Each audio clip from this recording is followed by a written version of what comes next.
Hello, everybody, and welcome to the Showing Up to Your Life podcast and YouTube channel. Although I feel today that I feel on every Sunday I should rename the podcast to the Midnight Oil or something like that, because it is already, what is it, 5:30, almost 5:40 in the afternoon, and here I am recording content for the podcast. This is highly unusual unless it's Sunday.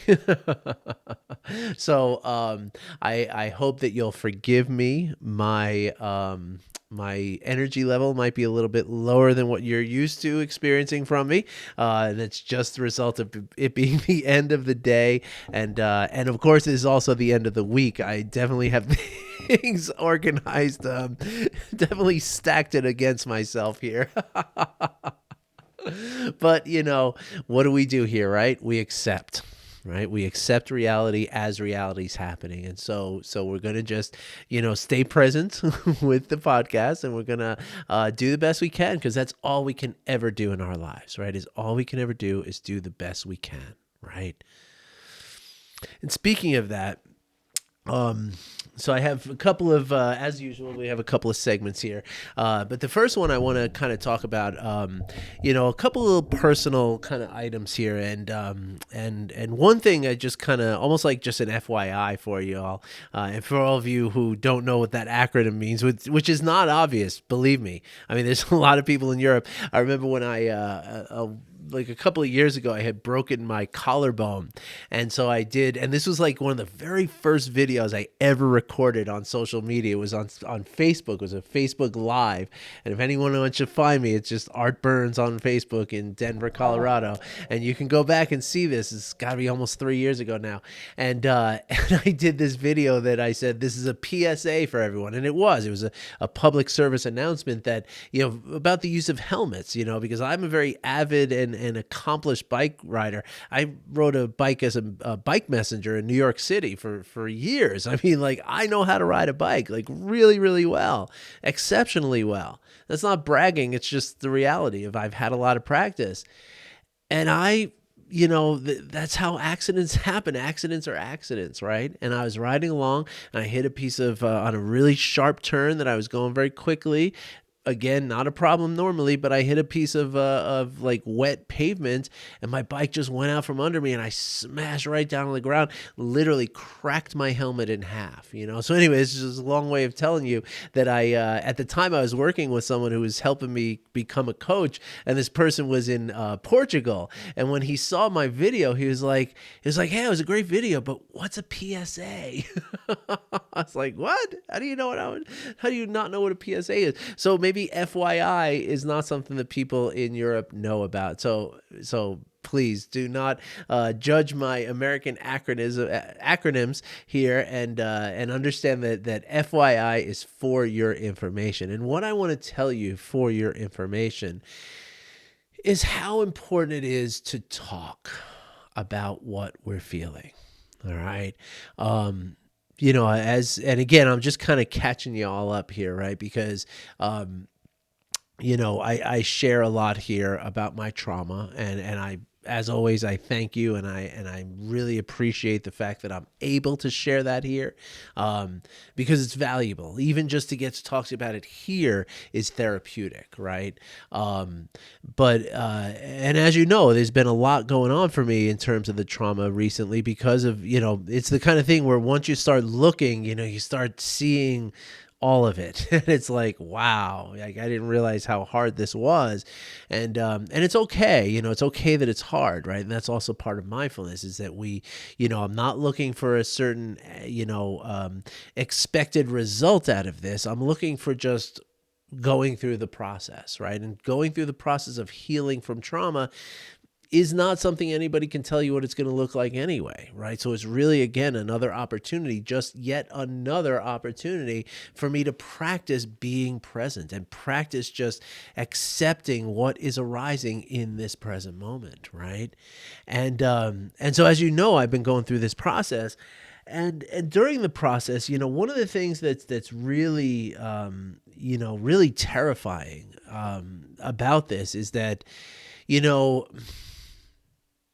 And I think this comes from my particular trauma as far as like where, my relationship with my father specifically, and the fact that, I was never really, and my mother too. I mean, the whole thing was just, there was no real honor for like who I was or what I had to say and all that kind of stuff. And so gaslighting was a big thing, especially with my father. I mean, he was like expert gaslighter. Expert. In fact, when I first heard the term gaslighting, when I was like in my 20s, I was like, you have a name for it? You have a name for that thing my dad does all the time? Holy crap, I had no idea. And so the thing that I found is that I kind of gaslight myself when it comes to my own trauma. And what I mean by that is I second guess. Maybe that's more the term is second guessing rather than gaslighting. Although I don't think so. I think the second guessing leads into gaslighting. But what I'm trying to say is that I second guess. I doubt myself. Was it really as bad as what I'm thinking it was right now?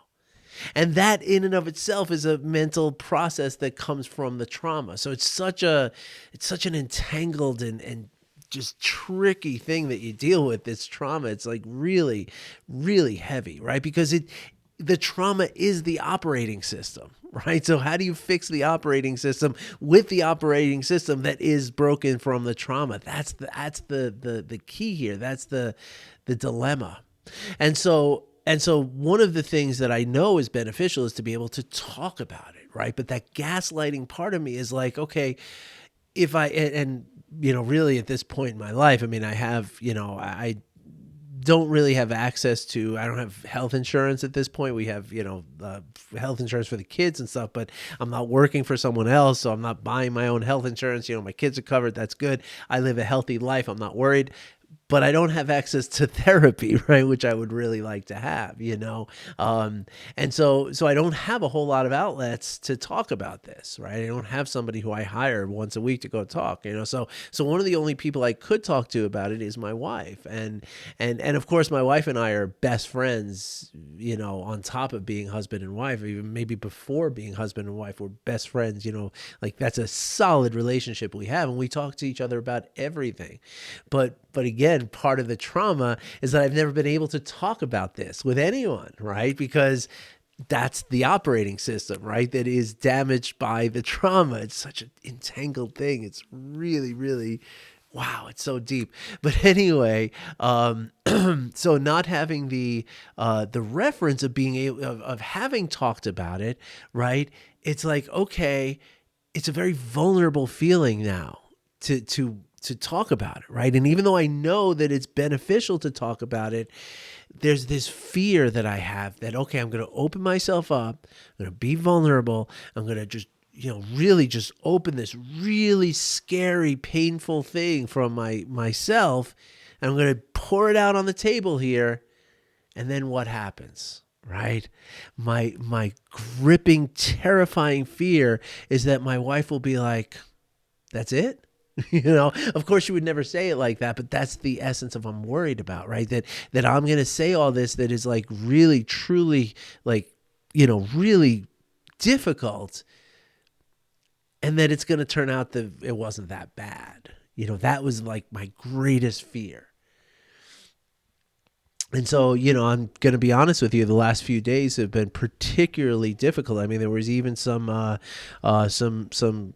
consideration and some conversations even about unaliving, right? I mean, it's, that's the new term for suicide, I guess, right? And so I'm not saying this lightly, and I'm not saying that, it was something that was in danger of happening or anything like that, but anytime that comes up, I mean, it's a very, very dark place, and it was at that level that I really like, once you get to that level, it's like you really need to talk to somebody, right? You got to let it out.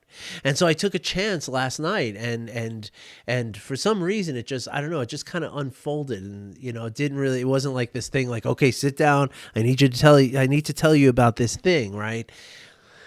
It just kind of naturally unfolded somehow. And as it did, right, and I just like unloaded. I just really just told it all, like from beginning to end. And it's gruesome, it's ugly, it's disgusting, it's horrible to think of somebody treating a little kid this way, and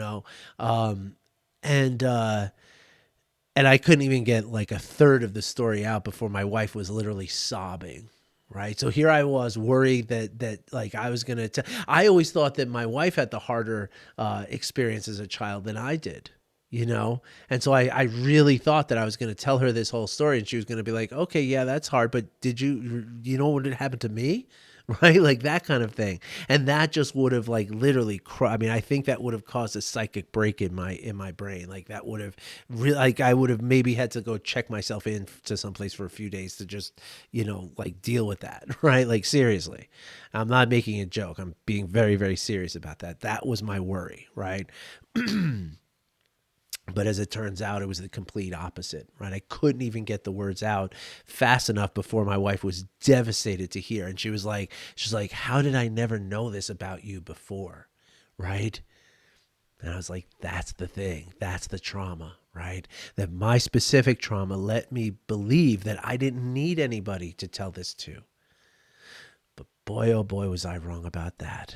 And I can tell you that after talking last night and after really just letting it out, and again, she cried more than me, right? Like it was like her sobbing and like, picking her up off the floor in her, desperation of her emotions.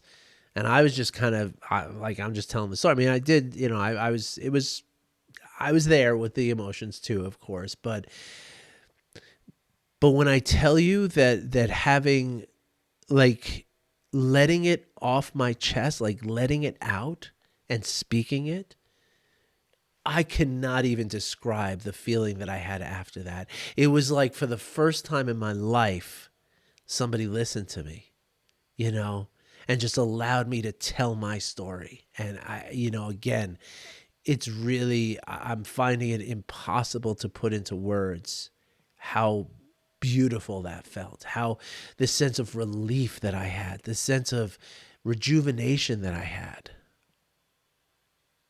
It was intense. It really was. So anyway, I just wanted to kind of, I don't know why I wanted to tell you that. I really don't. And I hope you don't mind that I took up the 15 minutes of the first segment, 12 and a half minutes of the first segment talking about this, because it wasn't my plan. It honestly wasn't. I actually wanted to talk about the holidays and how difficult the holidays can be for people who have trauma in their lives. And I wanted to tell you all that if that is you, if you are someone who really struggles during the holidays, because of the trauma in your life, and especially if you're a parent, right? Because that's the thing. I always had a hard time with holidays, right? Because holidays are this time where, the families are all supposed to be these happy things. And I never had that, I just never had it. It was always, fighting and always like, ugliness on the holidays, right? It was just a matter of how long it was before somebody was yelling at each other, or cursing at each other, or, throwing a turkey off the table, that kind of BS, right? And so, like ridiculous, right? And so it was hard to begin with, but when I became a parent, the difficulty that I experienced became this just crippling shame that I experienced, because now it's not just about me feeling uncomfortable. It's about me. I'm supposed to provide my children with this experience. And then I feel the shame that I can't provide them with that experience because the shame is that I never had that experience, and I know how important it is that they have it, but I don't have the reference to do it. I don't know how to do it. Like nobody ever taught me how to do holidays. Yeah, I get a Christmas tree, get the wreaths, get the decoration, all that stuff. Sure, I get that. I know how to cook. I know how to, put on Christmas carols. I know how to put up, ghosts on the wall and boo on the windows and stuff like that. Sure, I get all that. But how to engage in the holiday, that I do not know how to do. And so it's important, and the thing that I have found is that when I recognize that I don't have that reference, that's something I was never taught how to do, that really helps. It helps to put some space in between me and this feeling that I have about it. Another thing that really helps is to recognize that my children don't have the same reference that I have, right? Like they don't know how crappy my childhood was. Right? They don't have that reference. So for them, they're not comparing it to anything else. They're just, it's Halloween, right? And what I have found is that the best thing I can do is just love them and just be there for them. I don't have to have the perfect costume. I don't have to be someone who I'm not in order for my children to be happy on Halloween. And that's the feeling that I always had, is that I had to become someone that I'm not. I had to become the person who could somehow create this, like I just saw online, a friend of mine has this Legos costume of like him and his wife had the Lego heads, and their daughter has like a little Lego thing. And he made all this stuff with his hands, And I look at that and I'm like, well, crap, I'm a bad father because I can't do any of that stuff. But then I can take a step back and I can recognize that my friend Dave, you know what? He had very supportive parents growing up. He never dealt with the trauma that I have. And he was encouraged to pursue his creativity and his expression in a way that, my counselor and I worked through this. Like the only thing I could draw was like a scribbly line, like literally, because it was never encouraged for me to express myself, which is what makes it really hard to talk about myself, right? But when I see that, okay, I did not have the same, it's the same thing like where you look at like a professional football player or something, and you would never, if I'm comparing myself to a professional football player, that's just not fair, right? First of all, this person was born with this body that I don't have, right? I'm not 7 feet tall and 300 pounds and, shoulders the size of a Volkswagen, right? Like I don't have that. That's just not the way I was made. It's nothing to be ashamed of, right? But also what I don't have is I don't have the years and years and years of drills and training and working out and lifting weights and the schooling and all this stuff that this guy went through. I didn't go through all that. So therefore, there's no way I could be like that person. Well, the same thing applies to trauma, right? And so I want you to know that it's important to talk. If you can't get into therapy, find somebody to talk to. And if you need somebody, I'm here for you, okay? Sure, if we get into an ongoing thing, there should be some monetary exchange, of course, because that's the way the world works. But I'm not as expensive as a therapist, I promise you that. Promise you that. And we can have one conversation for absolutely nothing. And you can find the link down below to schedule that. All right? I'll be back in the next segment. All right, here we are, folks. Second segment. I feel like this segment should be called, what did I just had it in my mind? Oh, TGIF. Because even though it's not Friday, it's actually Sunday. It is my Friday, and it is truly my Friday at like 6:00 in the evening. And back when I was, back in the day when I was drinking alcohol all the time, this would be like I could taste the beer. Like at this time, it would be like, oh my gosh, I can taste it. And it's not here yet. I'm still at work. I'm about to leave, but I can taste that cold beer. That's that feeling you get when you just like, you gave it all you had and it's like, I got nothing left to give, So I want to talk about something today that's really, really very, very important, and something that I've dealt with in my whole life, as also in response to the trauma, right? Especially my specific trauma was, as I've told you all this before, that my specific trauma was really rooted in this sort of, the inability to be good enough. Right. Like that's the thing. Like I was never good enough for my parents. Right. And so of course I was, it was them that was wrong, not me. Right. But the idea was that I was never good enough. Right. And so one of the things that comes out of this, and it's not just me. Okay. This is a very common affliction for a lot of people in this world. Right. Or in this society of Western society. Right. And what I'm talking about is the affliction of perfectionism. Right? The idea that we got to get things perfect, right? And it can show up in so many different ways, right? It can be, like if you're making plans to go away for the weekend, right? You want to get all the different things so just right that it's perfect, right? When you're plotting a trip somewhere, right? You really, you examine the different ways, the different routes you could take, and you're looking for that one that is perfect, right?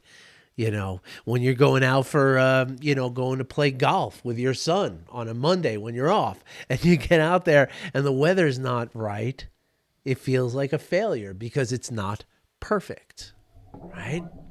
So many places in which perfectionism can arise, can show itself, can rear its ugly head, as they say, right? And so let's talk about perfectionism for a minute, okay? Because I just, I was in a conversation just the other day with one of my clients, actually just yesterday. This person was so kind and compassionate to, without question, allow me to reschedule our appointment from Friday to Saturday afternoon. And this was when I really needed it. I needed that time. I needed to process what I was dealing with, and this wonderful man who I work with, he was, just showed me the most kindness, compassion, and empathy that I was just so blown away. The way that he was like, I'm not even going to ask you about rescheduling right now. I'm just going to give you the space to deal with what you're dealing with, and you let me know. And that was the perfect thing, right? Perfect. That was the ideal thing that I needed to hear. That is exactly the thing that I need to hear, right? And so this person, when we met yesterday, and I'm not going to say his name because I don't like to name people on this little podcast here unless you ask me to, or unless you give me permission to. So, but you know who you are, right? And he actually came up with this that I'm about to tell you, and I'm so proud of him because he nailed it. I mean, he absolutely nailed it. That in order for something to be perfect, right? Perfect is a result of something. Right? So in order for something to be perfect, that something has to be done. It has to be finished. It has to be complete. And the thing that we have a hard time recognizing in this thing we call the human life experience, right? Especially when we've experienced trauma of any kind, right? Because trauma really messes with your perception of what's really happening out there. And so one of the things that's very easy to fall into in terms of a trap, of perception trap, is the idea or the thing that's hard to come to understanding of, which is the truth, is that everything is always changing. There's never a moment where everything is done and everything is complete. Never. Like never, not even for a second. Is that the case? In every moment, you are being formed. Literally, right now, watching this video, your brain is shaping itself based on what you're experiencing. Right now, as you're watching this video, cells in your body are dying. Other cells are being born. Cells are dividing. They're doing their thing. Nothing. There's no cell in your body right now that's just sitting there doing nothing. It's either being born, it's either dying, or it's in some form of decay. Okay? Everywhere on Earth right now, liquid is turning to gas, gas is turning to liquid, ice is turning to liquid, liquid is turning to ice. It's all happening, all fluidly, all the time. Right now, in all of the Earth, every square millimeter of Earth right now, okay?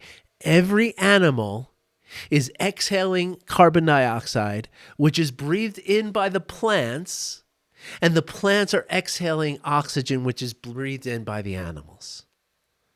And that is happening every second of every day, even while we sleep. All of everything I just said to you is even happening while you're sleeping. The earth is changing. The universe itself is expanding as we sit here.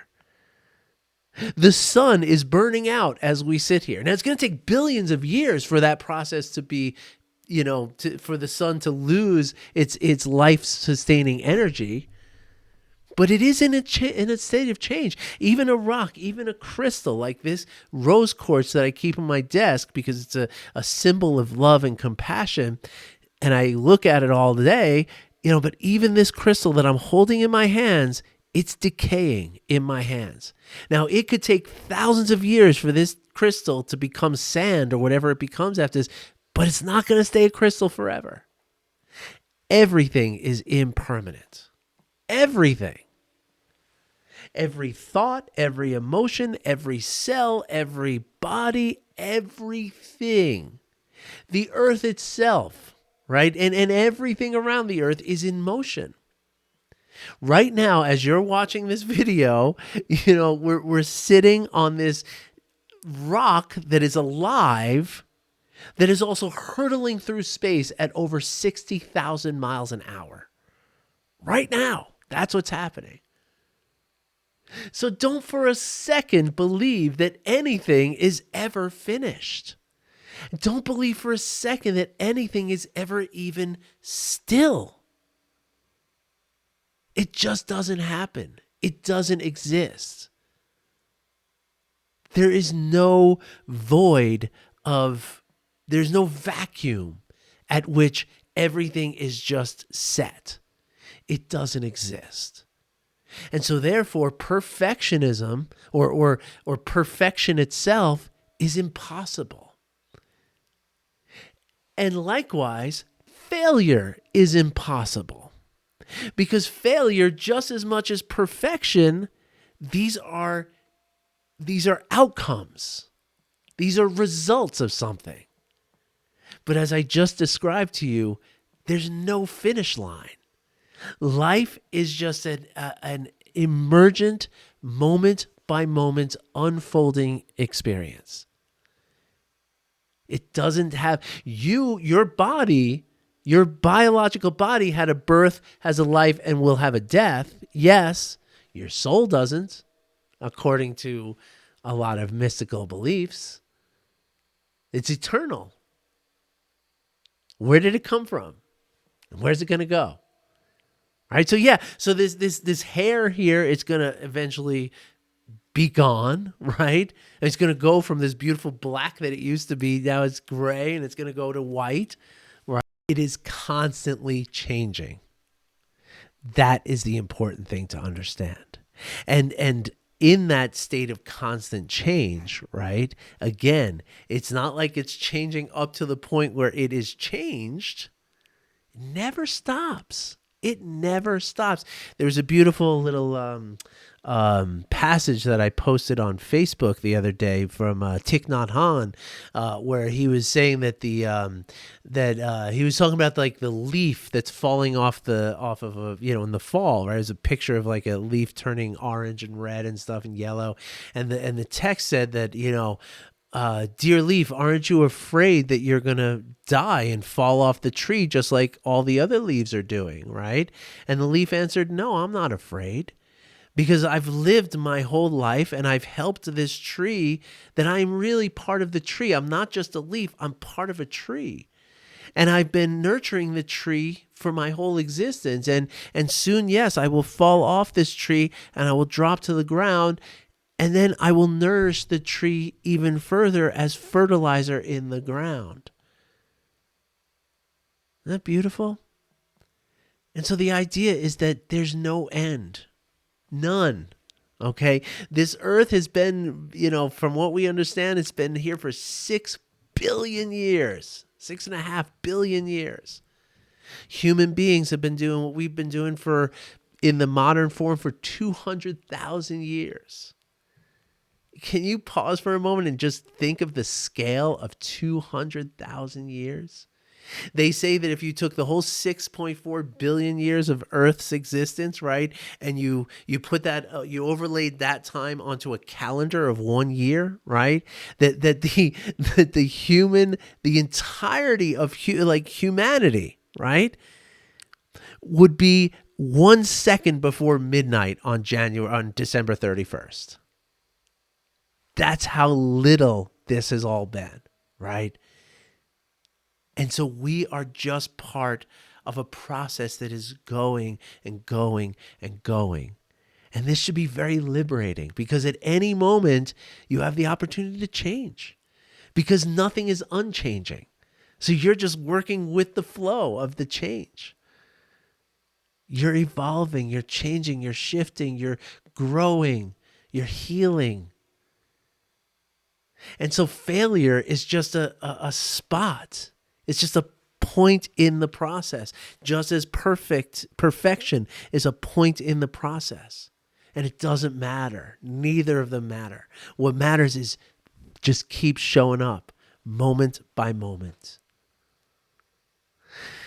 All right, everybody, that's what you get on a Friday night out here on the Showing Up to Life podcast and YouTube channel. I hope you enjoyed it. It sounded a little bit, I don't know, a little bit, maybe a little woo-woo there for a second, but we'll see. Let me know what you think, all right? I wish you all a very beautiful couple of days, Monday and Tuesday. I hope you just love your Monday and Tuesday. I hope you show yourself lots of compassion. I hope you show compassion for everything else around you, some kindness, and most of all, some awareness and some acceptance. And I'll see you again on Wednesday. Thanks a lot, everybody. Take care.